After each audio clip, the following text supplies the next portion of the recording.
たします。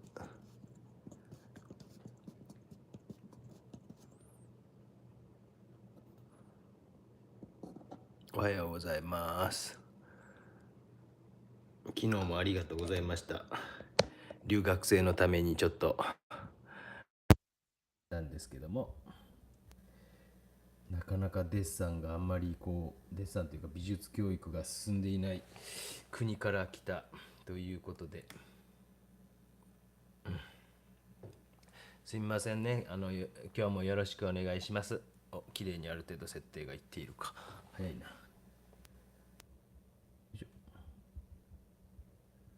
設定がね難しいですよね。よいしょ。大丈夫ですね。おはようございます。よろしくお願いします。今日も透明水彩に切り替えましたので、よろしくお願いいたします。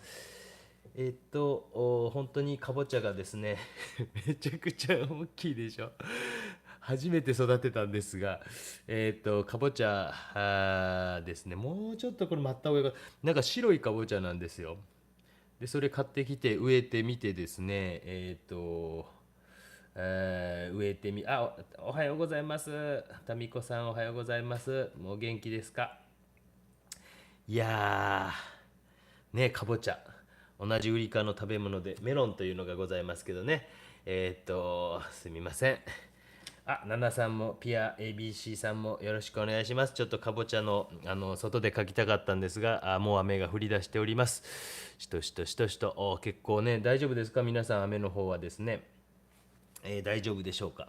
ちょっと初めから鉛筆をで今描こうかな思ってたんですけど、ちょっと皆さんに見せながら、まだ色は塗りませんので、デッサンの仕方というかですね、まあ写真から描くのってそんな難しくないってよく言ってるのはですね、でも例えばこの場所がここに対してどの辺かなとかっていうのを見ていけば、もうちょっとこっちかねとか、この辺に当てがうと角度がだいたいこれぐらいかなとか、だから案外簡単やって言うてるのはそういうことなんですよね。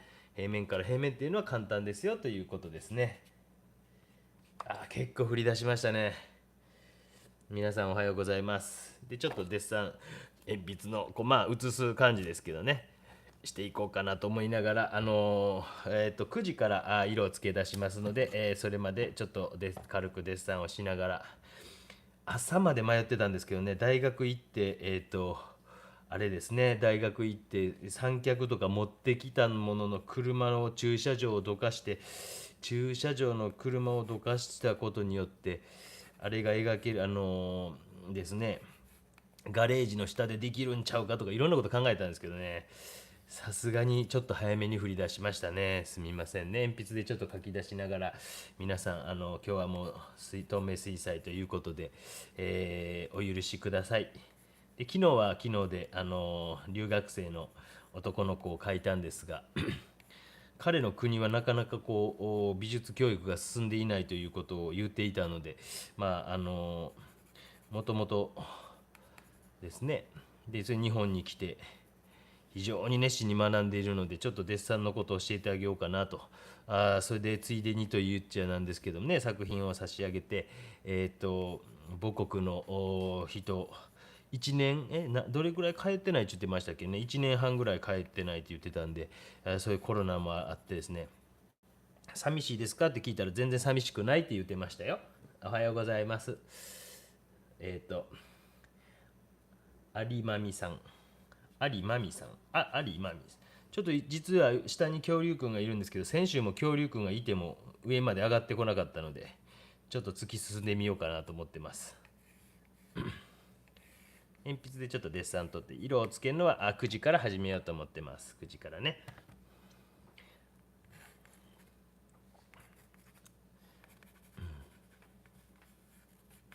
よいしょ。ちょっと冷房つけてるんで音うるさくないですか？大丈夫ですかね？どうしてももう暑すぎてだらだら汗が出てきそう。もう九州はもう暑いですよ。30度超えてますもんね。今日は28度ぐらいって言ってましたけど、言っても暑いですね。もう夜は冷房つけんと寝れんのですけど、どうなんですか皆さんのところはね、どんな感じでしょうか。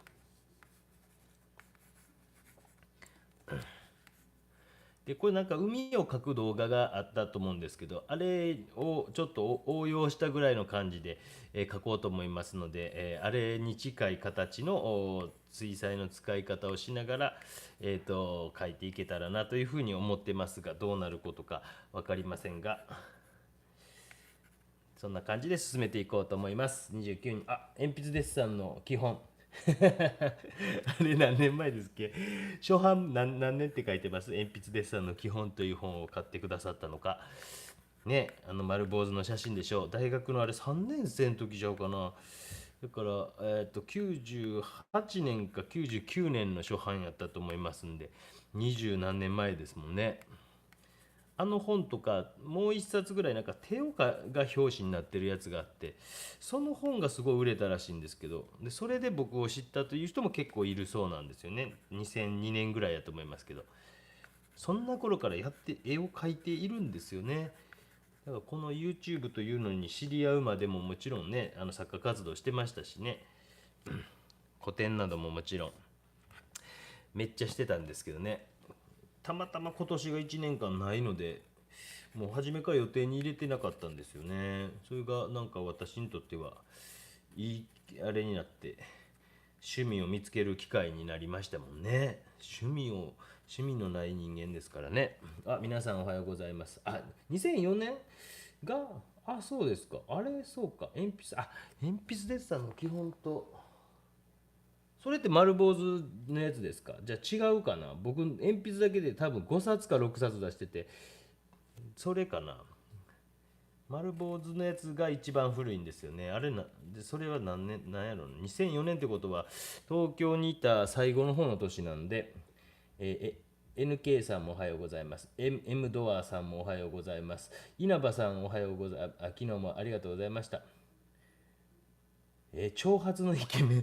じゃあもうちょっと後ですね。その本、別、あれですね。僕が言ってる本とは違うかもな。何書いてあるかな。何の作画をしてるかな。もうなんかある年からちょっと若干面倒くさくなってきたというか、やっぱりこうですね、だいぶやったのでですね、面倒くさくなったというか、多分書き方を書いてない本もあったりするんじゃないかなと。作画だけを載せているやつもあったりするかもしれませんよ。それ表紙があれですかね、手のやつですかね。え伊藤千恵さんもおはようございます。50人。あと2分ほどで始めますが、ちょっとデッサンをしていってます。デッサンをしながら、もうここの葉っぱなんかはもうちょっと大変なんで、もう描かんでええかなと思いながらですね。こんな感じでデッサンがある程度終わりまして、あと1分ほどで始めたいと思います。安じいさんも、峰野さんも、そうですか、ありがとうございます。日常のなんとか。作品7点出てました。全然知らないんですみません。ありがとうございます。名品店っていうのはあれですかね、姫路かどっかでやってるやつですかね。昨日もなんかちょっと日堂さんとは違う画廊さんと話してましたけど、やっぱり厳しいですって言ってましたね。なんとかって言ってはりましたね。そりゃそうですよね。なかなかね、もうこの時期にいろんなね、あれもですね、拝見してきてくださったんですね。ありがとうございました。船屋さんも言っていただきました。ありがとうございました。作品いっぱいあったでしょう。ね、ありがとうございました。ということで今ちょうど9時になりましたので、始めていきたいと思います。おはようございます。小木曽です。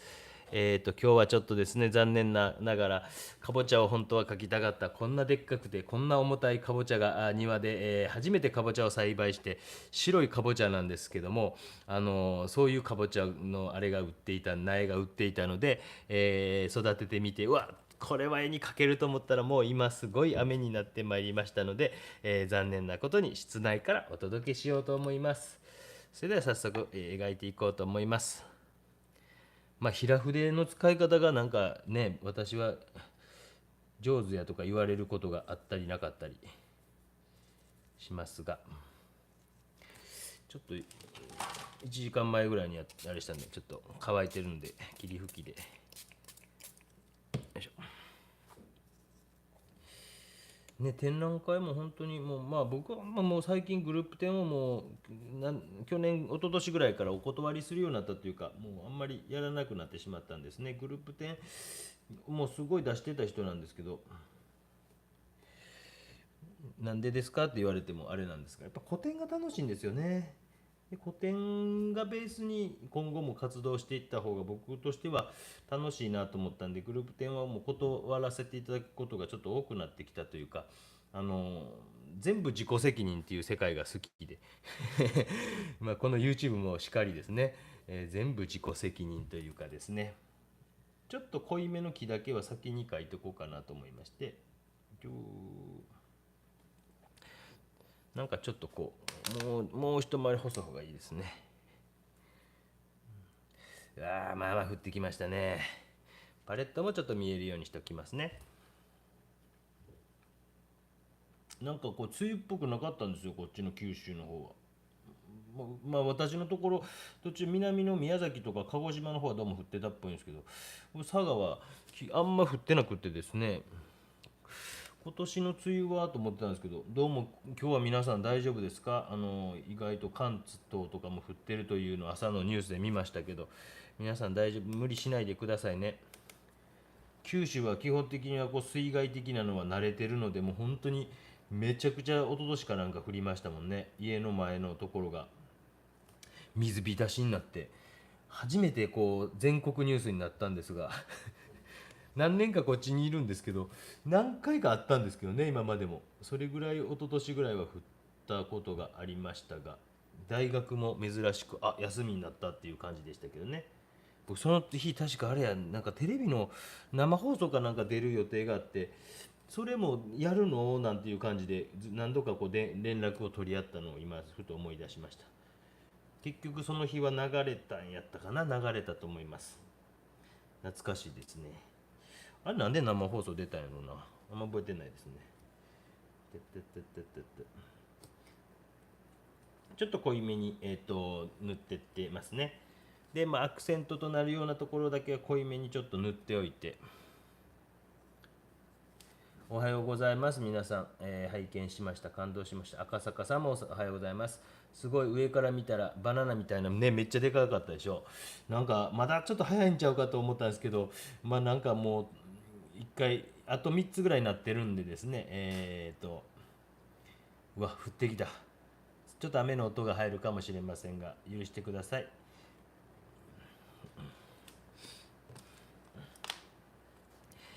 ね、本当に梅雨っぽい感じでね、はい、夏になったであれですもんね。嫌ですよね。難しいですよね。わがままですよね。でも雨はやっぱり嫌ですね。スケッチもなんかしたいな思ってたんですけどね、なんかね、外からちょっと最近こう大学から何度かお届けしてますけど、来週ですね、来週の明日、明後日、しあさってかな、もう多分やると思います。でまあ皆さんお仕事でしょうから、また後で、見られてください。人物の水彩をやろうと思います。とある方のためにやろうと思います。誰でしょうかね。今日も2好評朝録画してたんですが、その方に向けてやろうと思います。人物とお孫さんとなんかを送ってきた方です。もう分かりましたね。多分ねやると思います。まあ、学生さんがなんかウィズアルファさんおはようございます。学生さんがどっちかというとやりたいぐらいの感じで言うてきた子がいたんで、ほんまにじゃあやってみるっていうことで、来週の火曜日また1時頃から1時頃って言ってるのはですね、まあなんかパチッとできるかどうかわからないというかですね、土曜日だと休みなんですけど、ちょっと他のこととかが仕事が入ってきたりとかする可能性があるのでそんなこと言ってるんですけど、基本多分大丈夫だと思うんですけど、1時にまたやろうと思いますので、今度は人物の水彩で人物をね、ちょっと書いてみせて、学生さんたちが展覧会が9月の方に延期になったんですが、その時にですね似顔絵をみんなで描いて、ちょっとこう何て言うんですか、寄付とかに当てたいということを言っていてですね、まあそれやったらいいんかななんて言いながら、じゃあちょっとこう顔の描き方とか水彩とかいろんな画材は自由にやっていいよということを言ってるんですけども、その中で水彩とかを描いて見せてあげといた方がいいなと思って、ちょっと彼らに事前にやらしてみたら思ってるより描けてないという感じがしたので、まあ、書けてる子はやっぱ書けるんですけどね、ちょっと自信ないっていう子もいて、まあそういう子は強制的には参加させないで、まあ、無理せんでいいよとは言うんですけどね。よいしょ。ということでちょっとアクセントになる暗い色だけは置いておきました。うわめっちゃ雨降っとるな。でどうやって進めましょうかね。どうやって進めていきましょうか。まあ本当にあれをちょっと今日は真ん中あたりに水がよいしょ、この辺りのですね、水の感じを、海を描く動画ありますよね。あれを見ていただけると初めての方は助かりますが、ちょっとああいう感じでちょっと土台をググググと作ってみようかなと。生の白みたいなのをじゃじゃじゃじゃじゃ、ほとんどこれやとわからないと思いますけどね。今、生の白に近いのを置きました。ガガガガガズダダダダズダダダダ。でもう言ってるかもしれません。案外このポスターカラーの白とかも重宝しますよ。安いですし。今ポスターカラーの白をパレットの上に乗せました。108に増えてきましたね。昨日も150何人まで行きましたもんね。151かな。でも残念なことにその前にやった女の子の方が多かったということで、残念ながら留学生の彼田中君は負けてしまいました。まあ別に名前とか国言ってもいいと思うんですけどね、もしその国との情勢が悪くなったりしたらあれなんで言わないでおいてるんですね。まあ彼と私が分かればいいかなぐらいの感じですね。でちょっとここのところですね、光が太陽があって差し込んできているというところを少し今書いておきました。で生の白みたいなのを置いてたりします。これはなんかスカイブルーみたいな色を置いてきました。ちゃんと、国との情勢は今はいい悪くはないのかなという国、東南アジアのどっかなんですけどね。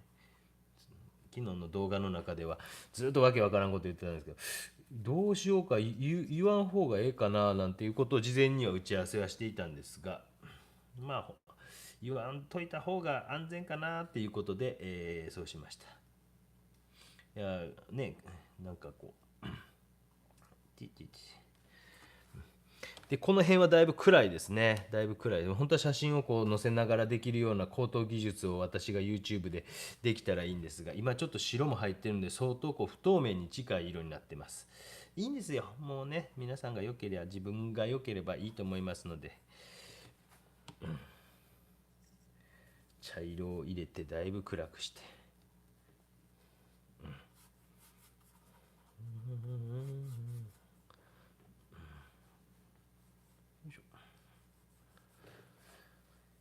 のんたんさんもおはようございます。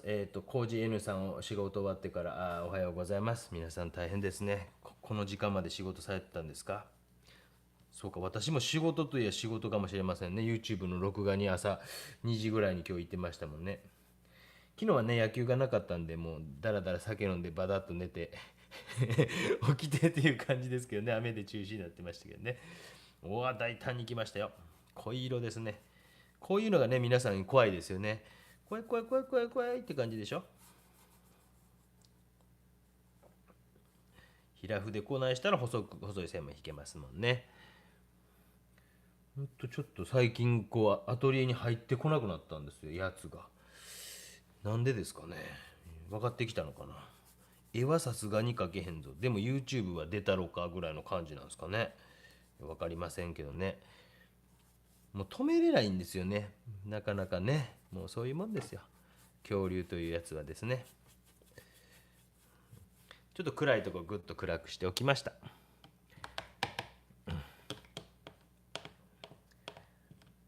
うららさんもはじめまして。よろしくお願いします。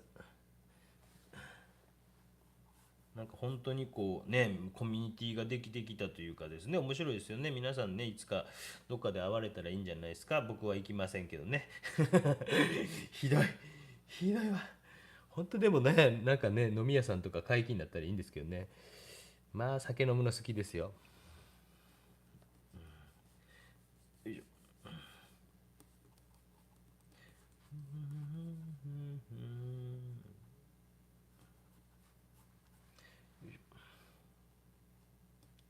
ちなみにお酒は大体もう焼酎ですね。すみません、本当に。焼酎ですね。日本酒は実は飲めないことはないですけどね。なんか、そんな、昔めっちゃ飲んでたんですけどね。なんか飲まなくなってきたというか、開けたらもったいないから、じゃあちょっと、なんか人来た時飲もうとか思ってたら人なかなか会えなかったり今するからですね。日本酒はなかなか、最近は。よいしょ。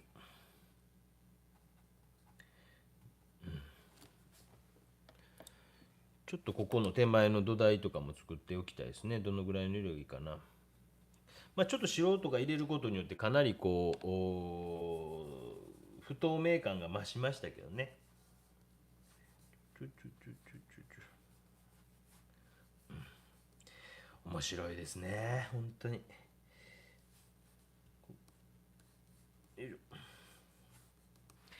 本当になんかこんなことをずっとやってたことがまさか動画にできるとか、こうやっていろんなね世界中の人が見れる焼酎ペロペロ美味しいです。これね何号なんですかね、書いてないんですよ。この辺、もうこの辺、私の手で比較してみてください。なんか比較なるもんあるかな。これが書いてあるかな。ちょっと待ってくださいね。これ書いてありそうやな。これ書いてありそうやね。書いてないわ。書いてある。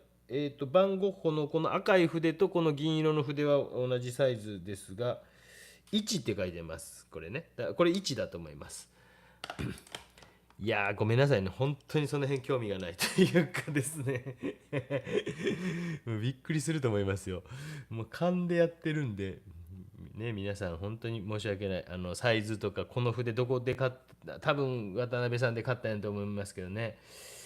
なんか学校の小学校とかで使うような、ポスターとかの筆やと思うんですけどね。こういうのね、本当に。もうその辺が全く興味ないのでですね。何号って言われてもわからないんですよね。やっぱそういうの皆さんやっぱ気にしながら書くんですか。もうこの辺このぐらいかなとか、このぐらいかなぐらいで僕らが言ってしまうんで、こうやったらこのぐらいの筆がええかなぐらいの感じで、突き進んでいくので、よしここには何号だとかっていうのはあんまりないですよ。このくらいが一番まあなんかこの B さんです。これね紙ね言うの忘れた、B さんのあれですね、なんだっけ、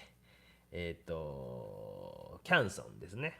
もうこれを20枚ぐらいもうドバーッと買ってるんでめんどくさいので、20枚とか言って「あ、分かりました先生」とかって言って、大体研究室の前に届いて、何ですか、明細書みたいなの入ってて、また後日とか払いに行くと。まあ私自身が逃げられないのでですね、その物だけもらってとんずらするということはないのでという感じですよ。でたまにその社長に聞くんですね。なんか面白いのありますかとか、先生これ面白いですよとか、最近これ売れてますよとかっていうのを聞いたりもします。よう知ってはるんでですね。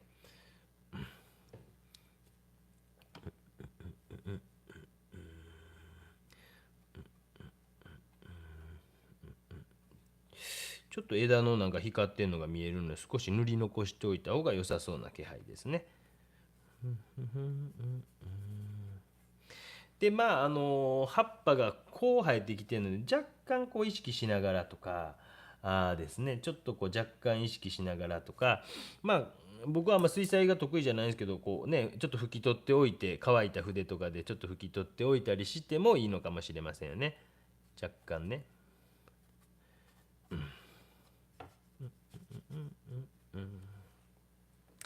ででここは前景のどちらかというと暗いところになってますのでこちらの暗いところ、じゃあこっちでどう描くのかなと思った時に、じゃあある程度明るく描いていこうかなって思ったりするんですけども、パレットをポッと見たらめっちゃ汚いし筆もめっちゃ汚いなと思ったらギコギコギコとこの一応洗ってあげたりして、ある程度きれいにしてあげた方がいいかなと思います。よいしょ。やっぱでも焼酎はね、やっぱあれですよ、もうすみません、3M と言われている森蔵と何でしたっけ魔王ともう一つね村岡もう、もちろん何度もね飲ませていただいたことあったりとかですね、いただいたりしたりするんですけども、やっぱ臭くないとダメですよね、焼酎はね。もうくっせーって。最近はですね、日南の私の知り合いが日南の出身の人がいて、でその人がこうなんかですね、ふるさと納税的なのをやっていて、荻戸先生もぜひふるさと納税でその日南の焼酎を頼んでみてよということでですね、頼んでみたら、まあなんともなんて言うんですか、まあ言葉をすごく選びますが、ものすごい臭いんですね。はっきり言いましたけど、いやそりゃたまらんですよね、焼酎好きにはですね。くせーっていう感じでしたね。その焼酎が今楽しみになってますが、ドラッグコスモス的なところにも似たような商品売ってたんですけど、マイルドって書いてあって、なんでと思ったら度数がだいぶ低かったですもんね。そりゃマイルドやなっていう感じしましたね。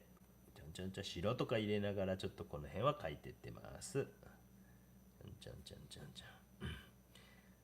いやー本当は今年は去年かな、宮崎キャンプ一昨日去年か見に行こうっていう約束してたんですけどね、その方とね、残念だったらいけなかったですね。その方はソフトバンクファンですけどね。九州多いですね、ソフトバンクファンがですね。私も別にソフトバンクは嫌いではないんですけどね。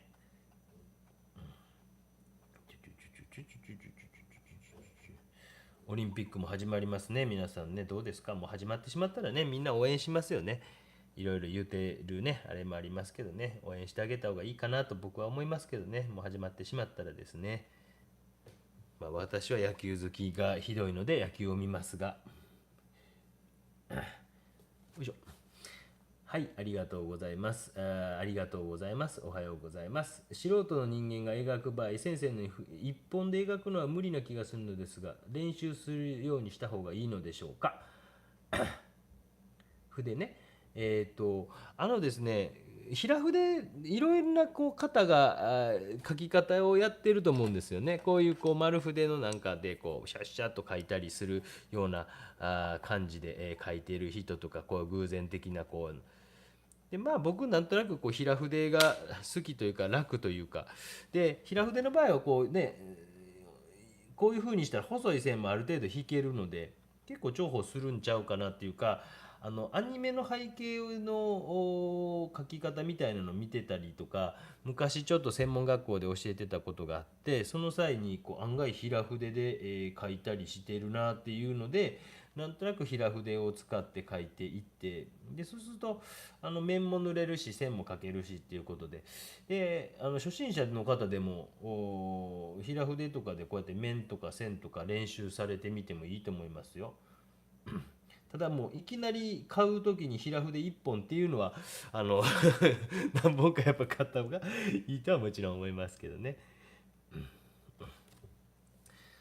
どっかでも言ってますけど、これ840何円で送料、僕は Amazon なんとか会員みたいなんやから無料やったんですが、これ今もね使ってたりしますけども、若干悪くなってきてるやつとかスポッと抜けたんですよ、この間書いてたら。でちょっとまた買っておいたんですね。こうやって動画で紹介してると売り切れられても困るのでと思って、でああいう丸筆みたいな、今のやったら面相筆ぐらいまで入ってますから、平筆2本ぐらい23本と、あと面相筆とかなんか買われたらいいんじゃないですか。大きめので僕やられる方がいいと思ってますね。大きめの平筆でやられた方がダンダンダンとこう塗れますので、ちまちまちまちま描いていくよりは、若いというかこう経験が浅いうちは失敗してもいいからちょっとこう大きく塗っていくということで、画面をこう構成していくということを学ばれていった方が成長早いんちゃうかなという気はします。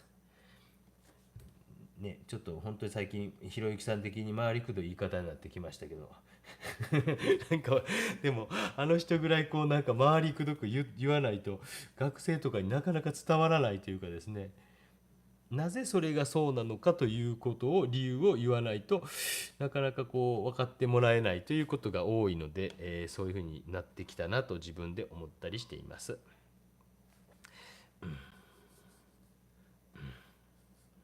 よいしょ。でちょっと画面の全体的には少し、色が置けてきたかなというふうに思いますね。でこれがだいたいこう1層目というふうに考えられたらいいのかなと思います。1層目ですね。この辺りで1回ちょっと乾かしますね。今20分経過しましたので、155人画材屋さんのいい筆を1本分でセットで買えちゃうのがいいですね。ね、なんかねよくわかんないですよね。なんでこんな安いのか知らないですが。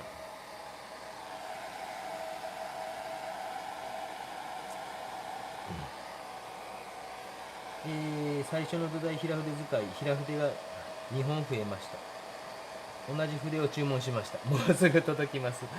そうですね。よいしょー。質問あったら遠慮なくしてくださいね。全然迷惑じゃないので、もう喋りながら書くことが技術として持っているので、もう変なもんでね、もう大学の先生をもう長いことして先生と呼ばれるような職業について早何年かは分かりませんけど慣れてきたんですね。もうこれのが楽なんやっていうのが分かってしまったと言いましょうかね。だから遠慮なく質問とかしてみてくださいね。勇気を出して。案外こう後から聞かれてこう文字で打つのの方がしんどいですよね。ここで言うてもろたが楽やったりしますので、全然気にしないで僕はもうここで言うてもらえた方が楽です。ちょっとなんかこう丸筆を使って先っぽがこれ何でしたっけ、静運動、これ結構昔の動画これ使いまくってましたもんね。最近使わなくなってきたでしょ。私のこそ悪い癖というか本当に同じ道具を使い続けないんですよ。ね、もうこれやったらこれが一番やっていう人もいますけども、僕は全然そんなことなくて、なんかこう気分的にこっちのがやっぱ面白いなと、こんな道具あったらどうなんかなとかって変わっていくんですね。でこれもなんかこう去年のいつ頃かめっちゃ使ってたはずなんですけど、今やっぱり腰ないですもんね。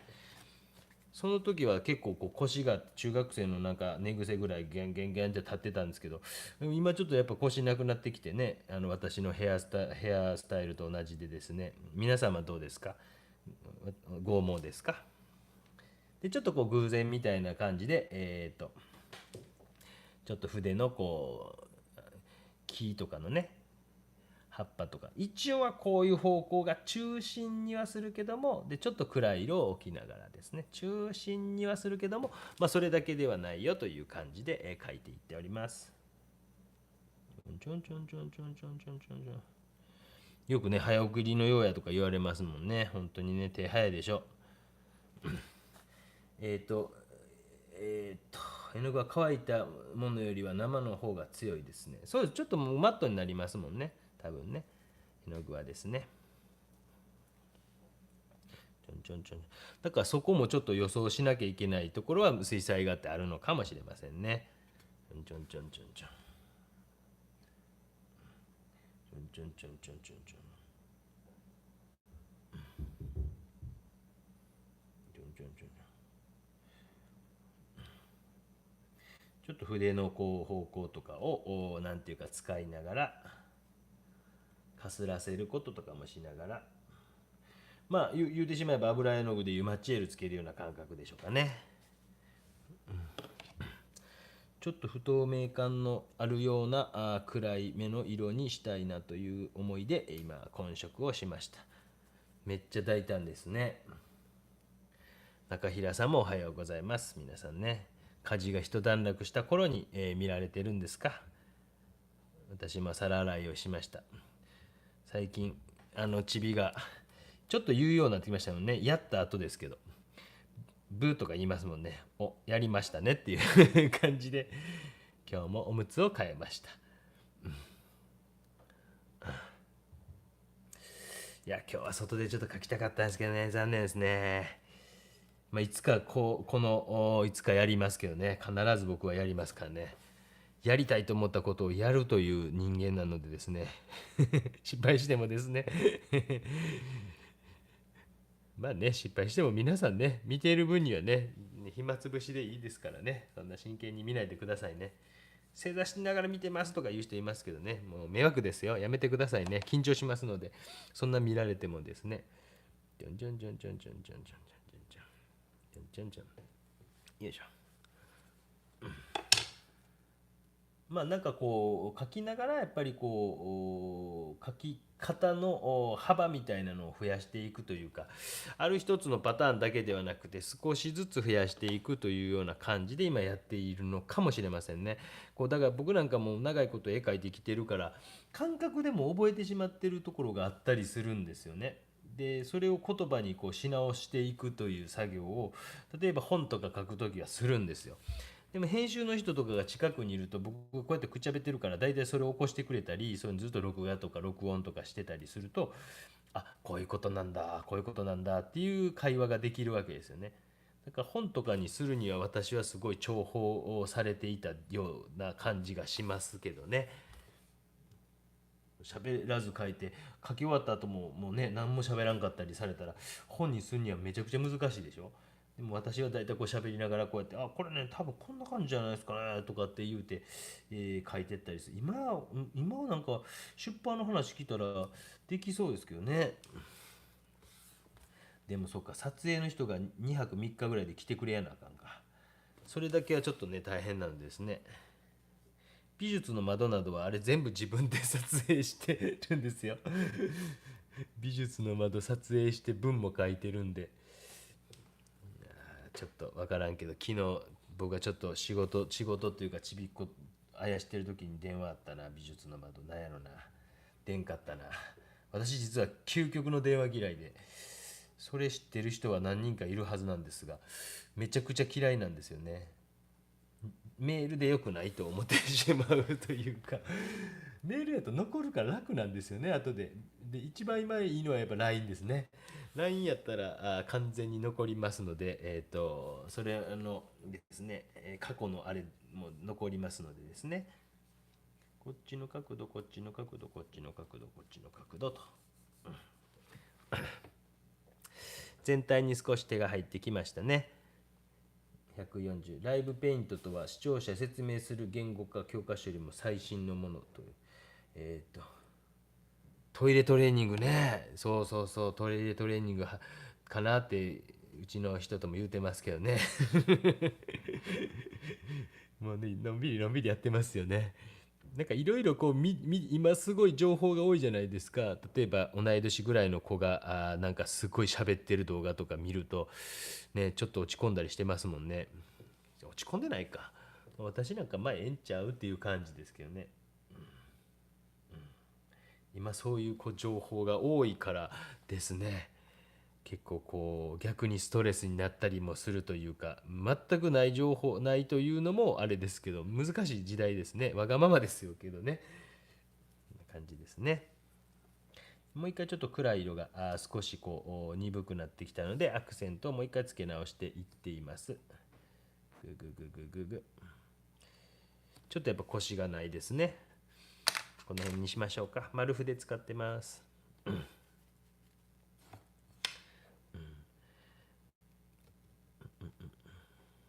で少しなんかこうかすらせながら今書いてますね。ドライブラッシュっていうんですか。うんうんうん。日動画廊で白樺の作品が出ていました。あれですかね、日動画廊のどれやろうな。あれかな。夏の回ですかね。もうそれ始まってますかね。あれでもういつ夏の回の一番新しいというか、2月ぐらいに書いてるんですけど出品してないので一応最新の作品ですよ。多分そうちゃうかな。あれ油絵あれいいと思いますけどね。渋いすぎますかね。私の絵渋かったりすると売れないんですけどね。うーん、あれいいと思いますもんね。夏の回は確か白樺の絵を出したような記憶があるので、何枚か本店に出してるやつは最新のやつですよ。姫路にっていうのはすみません、ちょっと古いというか古典、昨年の古典のやつですね。私なんか50枚ぐらい古典とか出すからですね、なかなかこういわゆる完売作家ではないです。50枚以上とかもう会期中に作品が増えるという謎のことが起こったりするんでですね。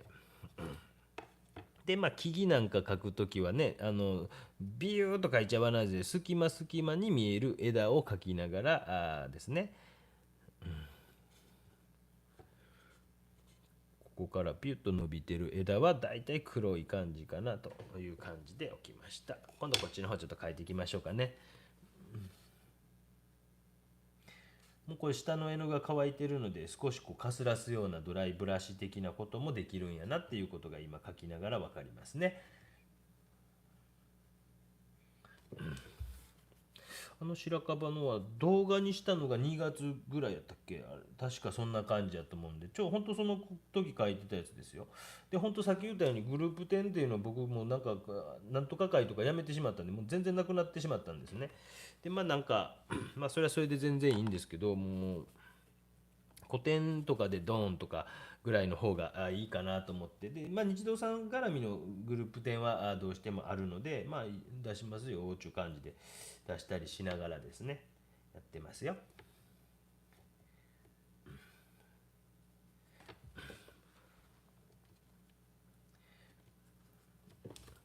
でちょっと密度が上がってきたの分かりますか。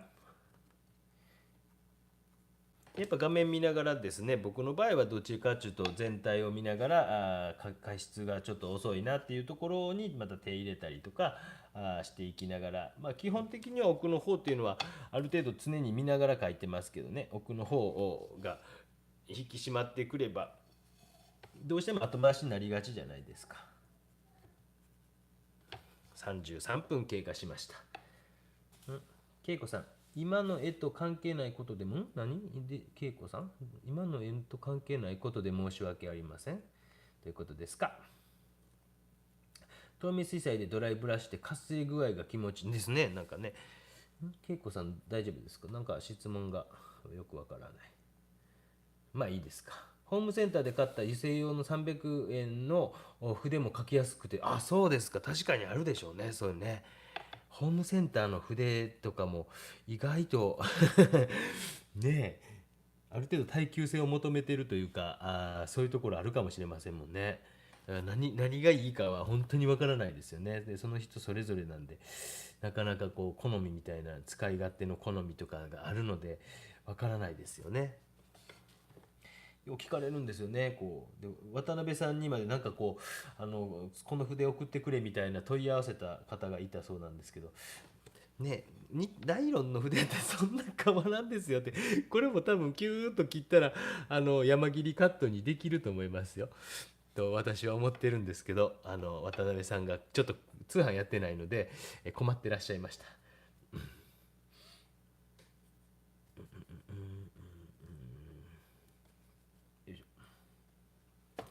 でちょっとこの辺の水のところをぐぐっと引き締めるような作業とかっていうのを書いていきましょうか。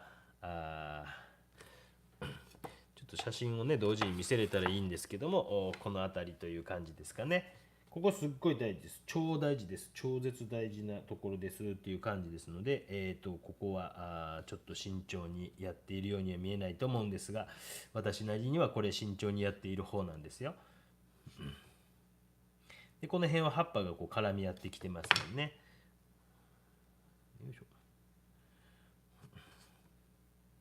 これで慎重なのかと怒られそうですが、でちょっとこの中心のここのところだいぶこう明るくなってきたのでグググググっと引き締めています。庭のトマトがめちゃくちゃ今年も豊作で、雨がやっぱ降らんとやっぱあれなんですかね、トマトってちょっと雨が降ってきたんであんまり長雨に当たると良くないって言いますけど、もうすでにものすごい豊作なんですけどね。質問です。こうか。自分で撮影した写真を描いた場合、同じような画像があることが、でも画像違反。同じ画像があったりする。それは違反にならないですよ。ちゃんとその自分の元データっていうのを持っとけばいいと思うんですよ。それとは全く同じということはありえないじゃないですか。似たようなのはあったとしても、ちょっとぐらいは光違うでしょうし、ちょっとぐらいは葉っぱの加減が違うでしょうしとか、なんかあるじゃないですか。だから多分著作権のことですよね、おっしゃってるのは。それは全然問題ないですよ。で、私の高評価に出さなきゃいいですよ、勝手にやってくださいと。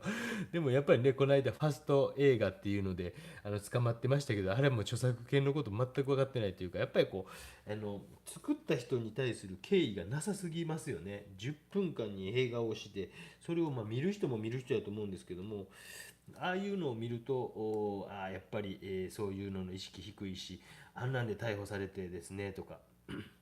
絵描きの業界っていうのはまた戻ってこれることも多かったりしますけど、著名な作家さんになってくればくるほど、ちょっと危なっかしい時が、過去に、ありましたけどね、もう忘れてらっしゃると思うんですけど、何度か私もそういうの見たことあるというか、とある大学の先生をしていたような人が非常勤やったかな、今からも結構もう20年近く経つのかな。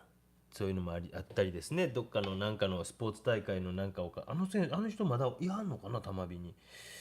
いやもう僕ら怖くて入れないけどなって思うんですけど、そこはやっぱりなんていうか、ね、作っている人に対するリスペクトとなんかが必要やと思うんですけどね。質問させてくださいということで、赤坂さんの方が行きましょうか。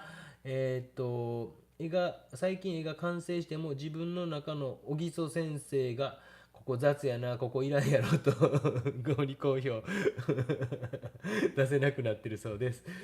亀澤さん、省略とか付け加えとかあんまりしないんですか？省略結構してると思いますよ。普通に書いていて、どうなんですか？そのまま書いてますか？多分そのまま書くんやったらもうそれをそのまま写しますけど、これ見たら省略とかしてませんか？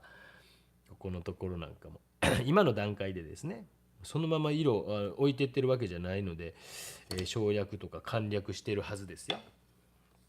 えーっと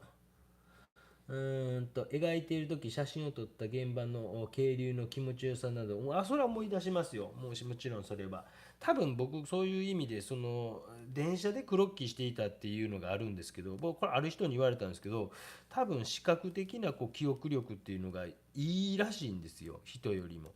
でそれ多分電車クロッキーっていうのをやってたんですけど、それも10分15分で大体完成させたりするんですけど、でもやっぱりそこで何か覚えようとしていたっぽいんですね。5年ぐらいやってたんですけども、でそれがどうも生きているんじゃないか、言われたの本当お医者さんから言われたんで、なんかそういう覚えるという訓練っていうか、そういうのが自然とできて、体で覚えたりですねするというのがもしかしてできたのかなと思いますけど、忘れっぽいことはめちゃくちゃ忘れっぽいですよ。興味ないことは何にも覚えてないのでこういう筆の種類が何やったかなとか全く覚えてないことありますよ。えーっと自分はブグローを用意しました。おすすめはブグロ質問習っている先生から人物画の模写のお題が出まして、題材を探していますか？おすすめはありますか？自分はブーグローですね。いいじゃないですか、ブーグローで。もうなんか人の肌とか、もうやっぱあの時代のピカイチなので、ブーグローはすごくいいかなと思います。めっちゃ難しいと思いますけどね。おすすめというか、目的によりけりやと思うんですね。ブーグロの場合っていうのは、例えば人の肌の色の選択のためにはすごくいいかなとか、ちょっと1800年代の中盤ぐらいから後半にかけての絵描きさんで、サロンの絵描きさんですよね。であの頃になってくると油絵の具っていうか顔料自体が産業革命によって幅が広く出だしてるんですよ。でそれによってそれ以前よりもちょっと鮮やかな色とかが描けるようになってきたと。だから人の肌の色とかを研究するにはブーグローとかあたりはいいかなと思います。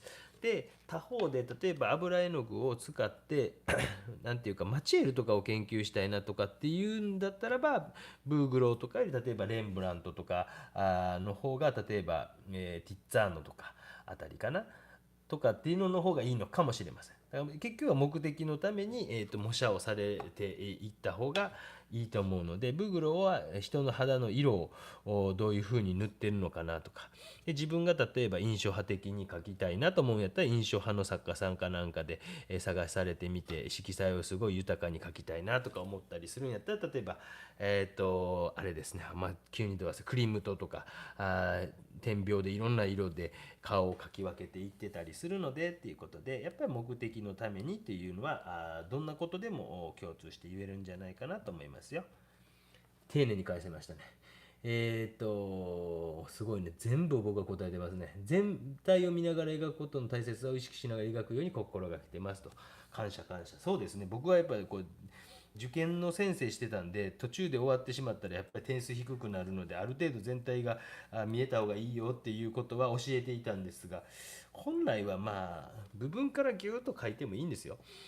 でもこのライブペイントなんかも多分部分から書いたらめっちゃ面白くないと思うのでですごくこう時間かかるというかですね見ててつまんないと思いますので、過去に上げた動画で部分から書いていってるような動画って多分鉛筆デッサンでガチッと書いてるやつがあるんですね。でそれぐらいかなと思いますね。大体はなんとなく全体をこうやって進めていく動画が多分多いんじゃないかなと思いますよ。なんかいい質問ですね。いつもコメントばかりすみません。僕の伊東地方では体験でもあり、恐怖と少し、豪雨線状降帯、そう、初めてですか？そうですか。もうちょっと今日、本当今日、外出ないでくださいね。2階とかあられた2階とかに行ってくださいね。本当に。もう音がすごいですもんね。ダダダダダダダって。九州はやっぱり何度か経験もちろんあるので、私なんかも着任した時からびっくりしましたから、皆さん本当に外出ないでくださいね。ちょっとこう水とかどうなってるかなとか見に行きたくなるかもしれませんけどもう今ちょっと家にいてくださいね。もう避難情報みたいなのが出たりとかねしてたりして今から動くと危険とかその辺ちゃんと判断をして2階があられたら2階がに逃げてくださいね。一昨年私の本当に知り合いの病院がですねもう完全に浸水してしまったりとかしているので私の知り合いのところなんぼか被害に遭っていますもんね。で学生さん連れてそういうとこ行ったりしたりしましたし、ね、ちょっとこう甘く見ると本当に突然ガーッときますから気をつけてくださいね。もしインターネットできるならハザードマップ的なの自分の地域がどんな塩梅かっていうのを見といた方がいいですよ。私そういうの知ってますけどね。という感じでだいぶこうね進んできたの分かりますか？今で44分経過。今日だいぶ喋ってるからか少し遅いかな。少しピッチ上げましょうか。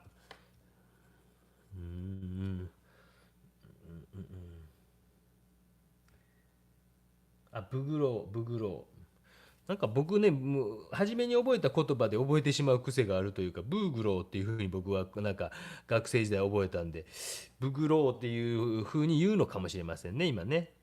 結構ありますもんねそういうのってね言葉が後で変わるっていう。なんかボッティチェリっていうのも昔いろんな読み方で書いてあったんですよ本に。で今はもうボッティチェリっていうふうに書いてありますけど結構ね昔はなんかいろんな本で書いてあったりしたんですね。面白いですよねああいうのね。やっぱり向こう読みとこっち読みが違ったりするのと同じような感じでですね。いやライブペイントは楽しいんですよ。本当はですねこれも書こうか迷ってたんですよね。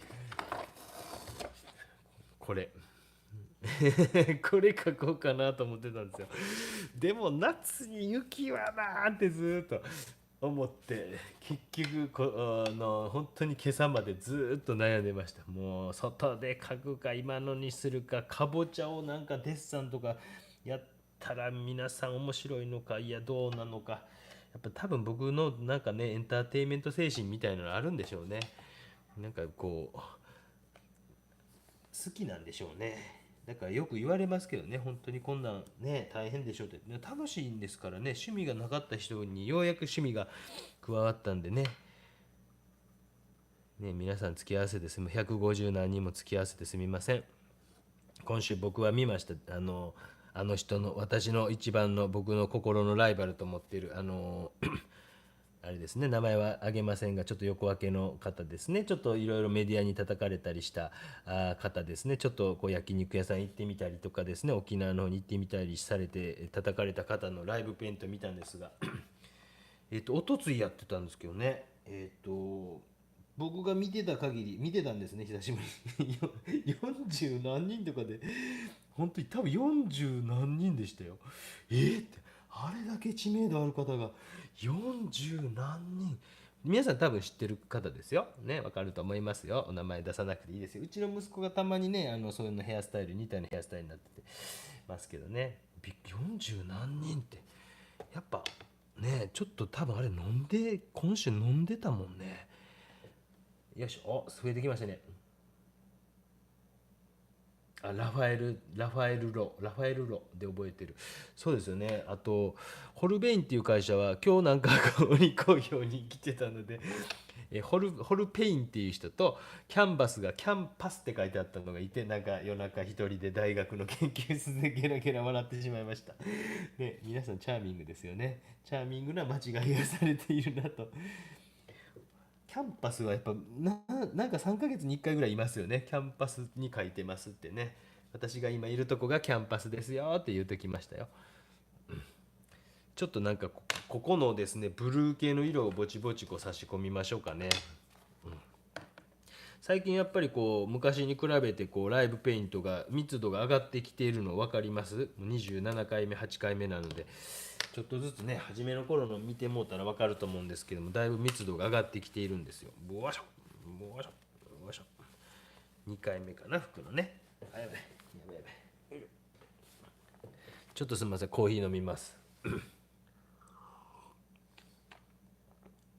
雪景色ですかね。どうしようかなと思ってですね。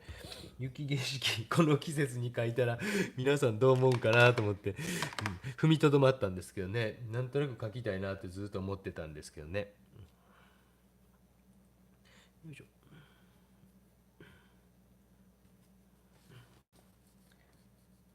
もうほんと不透明の色を少し使いながら、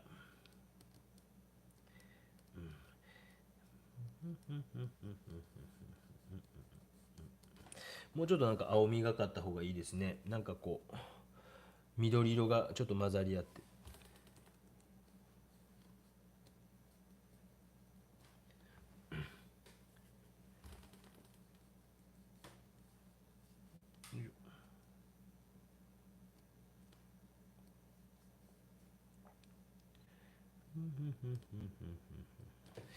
よいしょ。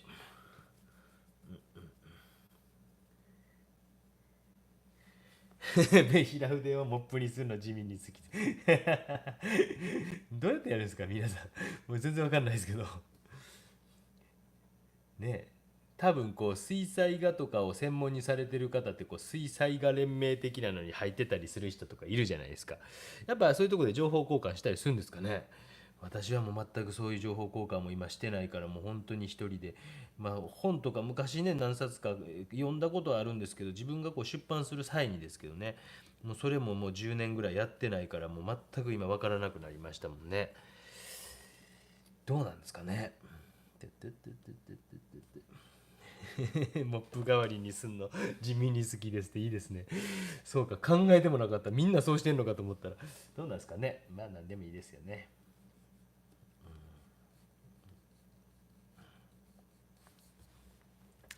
そうそうそうそう、皆さんね、そうやね。やっぱね、こう手首で描いてる人が多い。こう、いやーっと。で、見てたら分かると思うんですけど、かなりこう直線的に描けるじゃないですか。水平線とか。でやっぱりここ結構ポイントですよ。水平垂直がある程度こう書けるか書けないかっていうポイントで、そうかそれ本当に昨日とつい上げたなんかですねなんかの動画デッサンが大事さみたいなのを上げて、昨日僕は留学生を見ながら、あ、そうかって手首で書くんですねこれって。でも今みたいなこう垂直水平ってすっごい基本なんですよ。でその基本ができているとこうなんかね、そこからまあ例えばストロークがちっちゃくなっていくのはいいんですけど、まず大きなストロークが書けるかってやっぱ大事だと思いますよ。それはなんか昨日ふと気づいたんですね。だから先生してるのも楽しそうにやってるでしょ。でああいう感じでやって、で学生さんから問題が出てきて、で今やと皆さんの鬼好評から問題出てきて、それに対して何かアンサーしてっていうことで自分なりに頭で考えて言葉にしてっていうことをずっとこう実は何十年もそれしてきたんで、それが鬼好評というのが加わったことによって、よりこう言葉を丁寧にしていかないと人には伝わらないなということが分かってきて、ですね。なぜ著作権違反がダメなのか的なことも難しいですよね。趣味で書いてるからいいやろって言われてもね、こう動画に載せたらこれ私の方が作ったということになってしまってっていうのがなかなか理解してもらえない人はいまだにやっぱいてはりますので、私が提供した写真とかはもちろんいいんですけど、人がのやつとかでね許可得てたりすればもちろんいいんですけどね。それもなんかグレーな時あるとあるところから本当に謝罪の連絡が昨日とついぐらいに来て、まあいいですよって言って、バレなきゃいいんですが、ですね、どうしても動画1本削除してしまうことになりますのでですね、他の方投稿者の方にも迷惑かかるからもうやめてほしいというのはあるんですけどね、なかなかその辺が難しいのかなと思いますね、皆さんにとっては。このインターネット時代にって言うかもしれませんけどね。よいしょ。手首の固定、痛感反省土砂降りを写実的に描いてみたいです。あ、描いてみてくださいよね。緑の風景を描く影の部分に紫系使わん。あ、今回使ってないですね。なんでですかね。まあなんかあまりにも反対色感が強いから今回使わなかったのかもしれませんね。今回使ってませんね。なんでですかね。なぜか理由は自分でもよう分かってないですけど、やっぱちょっとどっちかというとここの辺を見せたいから、あんまり反対のあれを使う方がええかなとなんか判断したのかもしれませんね、自分なりに。であんまりこう水をジャバジャバと置く気がなかったので今回ですね。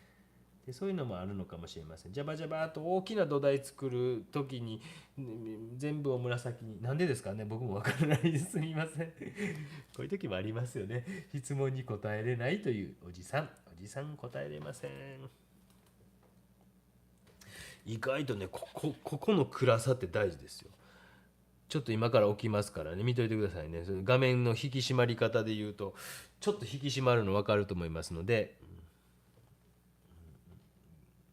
もうちょっと濃くてもいいぐらいですね。よいしょ。グッグッグッグなんかこう向こうの方がぐっと閉じていったというか、こう引き締まったの分かりますかね。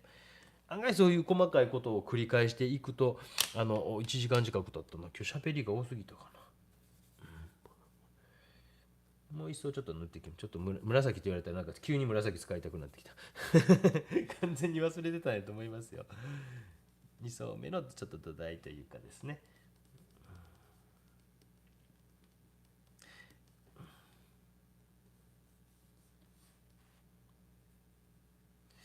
でもこの水とこの光と水じゃないな、光との接点的なところだけでいいような気がするなと思ったんで、あとはまた茶色系を塗りましたとバーっと。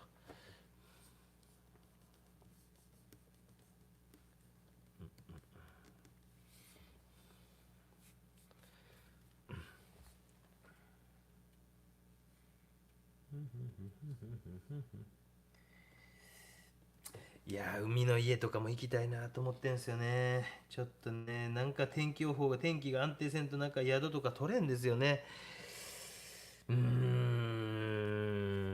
ぼちぼちね、本当にあったかなってきたから海ぐらい連れてったりたいんですけどね。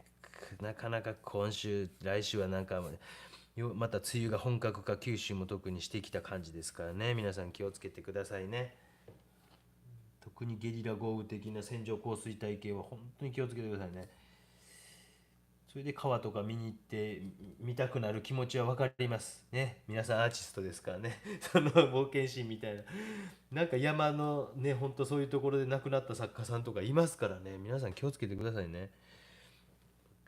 ちょっとなんか人が見たことないような世界を描きたいと思ってね、僕もそういうところあるのでですね、突っ込んでいきたくなるんですけど、やっぱそこのところはぐぐっとですね、我慢してですね、これ以上いったら危ないという判断をちゃんとしてくださいね。ブイブイブイブイブイという感じでだいぶできてきましたね。よいしょ。質問です。これからパレット2色を出そうと思ってるんですが、緑、茶系は見えてわかるんですが、青、赤、黄色、見せましょうか。ここ見せてもちょっとじゃあ時間いいですか。僕ね、なんかほんと基本色セット的なやつを、めっちゃね、使ってるんで、これは50何色セットなんですけども、これ茶色はなんかこれはなんやろな、多分バーントシェンナとか、バンダイキブラウンとかなんとかとかで、ここがちょっと待ってくださいね。後で画材屋行ってもだいぶなくなってきたんで、僕も大量に出すんで、めんどくさいんで大量に出すんですぐなくなるんですね、この。これがね、33番なんで、プルシャンブルー。これは案外使ってます。プルシャンブルーと、ここはインジゴ。これが、何やろな、これ。これターコイズブルー。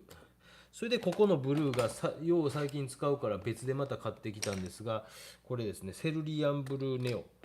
ここ、セルリアンブルーネオ。めっちゃ丁寧やな。